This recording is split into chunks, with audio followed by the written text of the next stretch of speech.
Perjalanan ke kampung halaman jenazah di Kecamatan Seko, Kabupaten Luwu Utara harus menempuh jarak puluhan kilometer dan membutuhkan waktu berjam-jam lantaran kondisi jalan yang rusak parah seperti jalan berlubang, becek, berlumpur serta harus melewati derasnya arus sungai. Selain itu, kondisi di daerah tersebut kerap diguyur hujan deras. Kondisi ini sudah sering dialami warga Seko selama bertahun-tahun.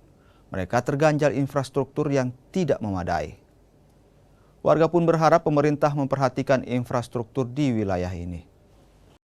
Rencana kami akan memberikan ke Seko untuk dimakamkan.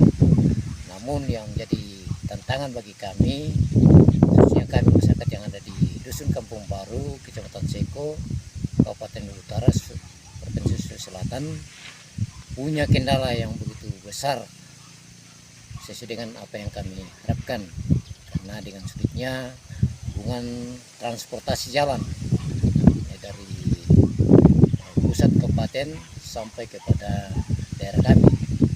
Karena itu kami sangat mengharapkan kebijakan pemerintah supaya apa yang menjadi tantangan bagi kami sebagai suatu kesulitan bagi kami dalam setiap apa yang kami butuhkan, baik itu yang sehubungan dengan kehidupan kami maupun juga dalam kepentingan yang lainnya menyangkut masalah transportasi jalan.